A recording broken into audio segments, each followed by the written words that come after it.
Exercise 9.1 का जो 8th question है ये फिल इन द ब्लैंक्स है। एक्चुअली इसमें ये बताना है कि कौन सा नंबर बड़ा है, ग्रेटर देन है, स्मॉलर देन या इक्वल टू का साइन लगाना है। क्वेश्चन दिया हुआ है fill in the boxes with the correct symbol out of greater than, smaller than and equal to. तो कुछ फ्रैक्शनल नंबर्स यहाँ पर हमको दिए गए हैं, उनको कंपेयर करके हमको बताना है कि कौन सा नंबर बड़ा होगा या छोटा होगा या फिर दोनों फ्रैक्शनल नंबर इक्वल होंगे। तो ये कैसे होगा, चलिए इसको वाइट बोर्ड में देखते हैं। 8th का फर्स्ट क्वेश्चन जो दिया हुआ है, दो रेशनल नंबर इसमें है -5/7 और दूसरा दिया हुआ है 2/3। अब इन दोनों में से कौन सा बड़ा है ये हमको बताना है।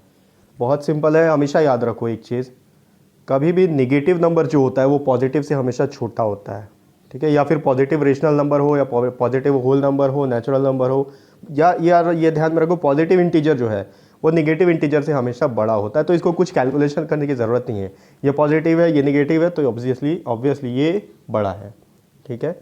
उसके बाद आगे बढ़ते हैं सेकेंड क्वेश्चन में। 8th का सेकेंड क्वेश्चन में दिया हुआ है -4/5 और दूसरा है -5/7। अब यहाँ पर दोनों ही रेशनल नंबर जो है नेगेटिव में है, ये भी माइनस में है ये भी माइनस में है। अब इन दोनों में से बड़ा कौन है?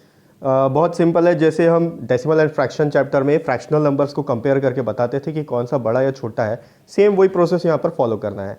पहले इन दोनों के डिनोमिनेटर को हम सेम करेंगे एलसीएम लेके, उसके बाद न्यूमरेटर को कंपेयर करके बताएंगे कौन सा बड़ा है या कौन सा छोटा है। अब एक चीज़ यहाँ पर आपको ध्यान में रखना है, क्योंकि दोनों नंबर नेगेटिव है तो ज़ीरो के जो पास होता है वो नंबर हमेशा बड़ा होता है, ठीक है। न्यूमरेटर जब हम कंपेयर करेंगे न्यूमरेटर को, तो पहले इनके डिनोमिनेटर को सेम कर लेते हैं। यहाँ लिखेंगे टू कंपेयर डिनोमिनेटर या कॉमा डिनोमिनेटर शुड बी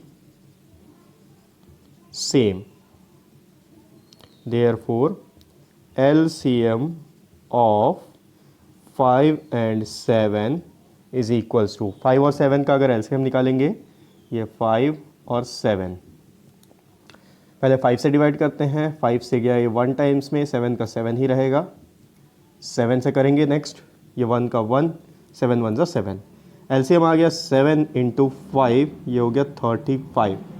अब एक एक नंबर को यहाँ कंपेयर कर लेते हैं। नाउ एलसीएम निकल गया 35 -4/5 इंटू, अब देखते हैं डिनोमिनेटर में यहाँ पर 5 है, हमको यहाँ पर लाना है 35। तो 5 के टेबल में 7 टाइम्स में आता है 35, तो 7 से न्यूमरेटर और डिनोमिनेटर को मल्टीप्लाई करेंगे। 7 डिवाइडेड बाई 7, 7 डिवाइडेड बाई 7 लिखेंगे तो इसमें कोई फ़र्क नहीं पड़ने वाला, क्योंकि 7 और 7 अगर कैंसिल हो जाएंगे तो आंसर -4/5 ही बचता है। तो ये आ जाएगा 4 7 28 -28, ठीक है, माइनस साइन साथ में रहेगा, डिवाइडेड बाई 7 5 35। अब देखते हैं -5/7 को, -5/7 इंटू, यहाँ पर डिनोमिनेटर 7 है तो 7 को 35 बनाने के लिए 5 से मल्टीप्लाई करना पड़ेगा, क्योंकि 7 5 35 होता है। तो 5 से न्यूमरेटर और डिनोमिनेटर को मल्टीप्लाई कर देंगे, ये हो गया 5 5 25, माइनस साइन साथ में रहेगा, डिवाइडेड बाई 7 5 35। अब इन दो नंबर को हम कंपेयर कर सकते हैं क्योंकि दोनों का डिनोमिनेटर सेम हो गया है। अब आप बता सकते हो नाउ, अब यहाँ देखो माइनस, मैं आपको बताऊँ जो ज़ीरो के पास है वो बड़ा है। अगर आप नंबर लाइन ड्रॉ करते हो, ठीक, ये ज़ीरो हो गया, तो -1 -2 -3 लेफ्ट साइड अगर जाते जाएंगे तो पहले -25 आएगा, फिर -26, फिर -27, उसके बाद -28। तो ज़ीरो के पास तो पहले -25 है, तो बड़ा कौन सा होगा? -25 का वैल्यू बड़ा होगा। -25/35 इज़ ग्रेटर देन -28/35। अब आप देखो -25/35 बड़ा है तो -25/35 का वैल्यू है -5/7, इसका मतलब -5/7 इससे बड़ा होगा, यहाँ ये साइन आएगा, ठीक है। या फिर आप यहाँ भी लिख सकते हो, और -25/35 का वैल्यू है -5/7 इज़ ग्रेटर देन -4/5। आगे बढ़ते हैं। 8th का जो थर्ड प्रॉब्लम दिया हुआ है ये है -7/8 बीच में बॉक्स है और राइट साइड दिया है 14 बाई -16। अब यहाँ पर नेगेटिव साइन जो है अगर न्यूमरेटर में हो या डिनोमिनेटर में हो वो दोनों के लिए होता है। तो यहाँ देखो -7/8 है। अगर 14/16 आप देख रहे हो ऊपर में भी इवन नंबर है और नीचे डिनोमिनेटर में भी इवन नंबर है, तो इन दोनों को स्टैंडर्ड फॉर्म में कन्वर्ट किया जा सकता है। यहाँ लिखेंगे कन्वर्टिंग 14/-16 इनटू स्टैंडर्ड फॉर्म या सिंपलेस्ट फॉर्म। तो ये होगा 14/-16। यहाँ अगर 2 से डिवाइड करेंगे 2 7 14, 2 8 16। आंसर आया 7/-8, या इसको आप लिख सकते हो -7/8। अब आप देखो -7/8 इसका भी वैल्यू है, -7/8 इसका भी वैल्यू है, तो दोनों इक्वल हैं। ठीक है, यहाँ पर आप इक्वल का साइन लगा सकते हो। ठीक है, या फिर यहाँ पर लिख सकते हो देयरफॉर -7/8 इज इक्वल टू 7/-8। ये भी लिख सकते हो या -7/8 भी लिख सकते हो। आगे देखते हैं 8th का 4th क्वेश्चन। 4th प्रॉब्लम दिया हुआ है -8/5। बॉक्स में दिया, बॉक्स के बाद दिया हुआ है -7/4। दोनों ही निगेटिव फ्रैक्शनल नंबर है और दोनों ही अपने अपने स्टैंडर्ड फॉर्म में। हाँ, आप हमेशा ये चेक कर लेना कि ये दोनों नंबर रेशनल नंबर जो दिए वो स्टैंडर्ड फॉर्म में है या नहीं। स्टैंडर्ड फॉर्म में है या नहीं कैसे पता चलेगा? आपको ये देखना है कि न्यूमरेटर और डिनोमिनेटर और डिविजिबल हो सकते और डिवाइड हो सकते हैं या नहीं। ठीक है, पहले आप देख लेना दोनों इवन नंबर तो नहीं है, या दोनों ऑड नंबर तो नहीं है, या दोनों प्राइम नंबर तो नहीं है। अगर जितना डिवाइड हो सकते हैं उनको डिवाइड कर लेना, फिर जब वो स्टैंडर्ड फॉर्म में आ जाएंगे तो आप उसको आगे सॉल्व कर सकते हो।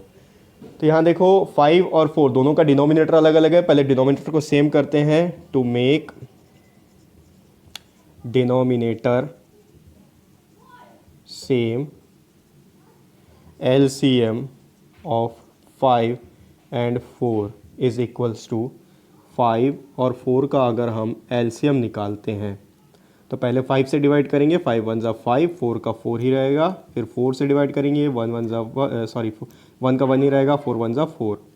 यह आ गया 4 इंटू 5, LCM आ गया 4 5 ज़ा 20 हमारा LCM है। अब एक एक नंबर को कंपेयर कर लेते हैं। नाउ -8/5 इंटू, यहाँ पर डिनोमिनेटर में 5 है, 20 लाने के लिए 4 से मल्टीप्लाई करना पड़ेगा क्योंकि 5 4 ज़ा 20 होता है, तो 4 डिवाइडेड बाई 4 करेंगे। अब ये हो गया -32 डिवाइडेड बाई 5 4 ज़ा 20। ये इसका वैल्यू आ गया। अब इसको देखते हैं -7/4 इंटू, यहाँ पर डिनोमिनेटर में 4 है, अगर 20 चाहिए हमको तो 5 से मल्टीप्लाई करना पड़ेगा क्योंकि 4 5 ज़ा 20 होता है, तो न्यूमरेटर और डिनोमिनेटर को 5 से मल्टीप्लाई कर देंगे। 7 5 ज़ा हो गया 35, साथ में माइनस का साइन है, डिवाइडेड बाई 4 5 ज़ा 20।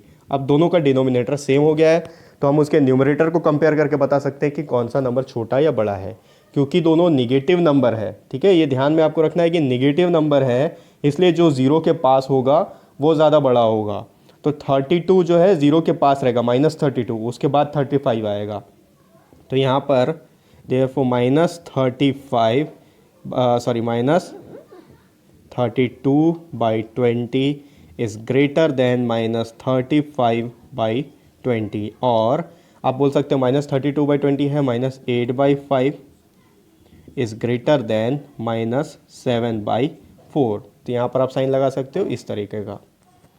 आगे बढ़ते हैं 8th का 5th प्रॉब्लम में। ये दिया है 1/-3 और बॉक्स के बाद दिया हुआ है -1/4। यहाँ देखो दोनों का डिनोमिनेटर अलग है, पहले दोनों के डिनोमिनेटर को सेम कर लेते हैं, दोनों का LCM ले लेंगे। टू मेक डिनोमिनेटर सेम,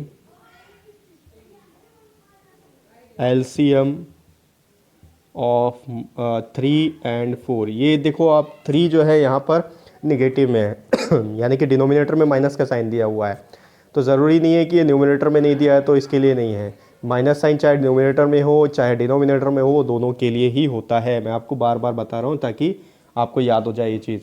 तो यहाँ पर अगर LCM लेंगे हम 3 और 4 का, पहले 3 से डिवाइड करेंगे, 1 टाइम्स में 3 चले गया, 4 का 4 रहेगा, फिर 4 से कर लेंगे 1, ये 4 1 ज़ा 4, LCM आ गया 4 इंटू 3 इज इक्वल्स टू 12।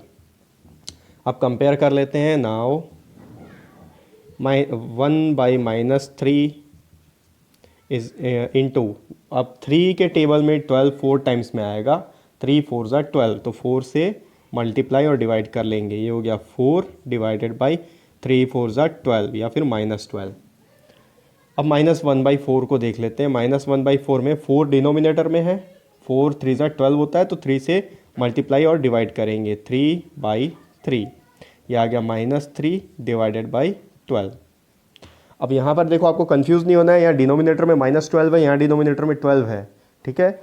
ये आप माइनस साइन इसको यहाँ पे ऐसे भी लिख सकते हो, -4/12, एक ही मतलब है, ठीक है। आपको सिर्फ यहाँ पर कंपेयर करना है डिनोमिनेटर को, डिनोमिनेटर सेम हो गया है। अब आप देखो न्यूमरेटर में -4 और -3 है, तो -3 जो है 0 के ज़्यादा पास है, नंबर लाइन में अगर आप ड्रॉ करोगे ये 0 -1 -2 -3 और उसके बाद आएगा -4, ये 3 जो है 4 के ज़्यादा 0 के ज़्यादा पास है, ठीक है।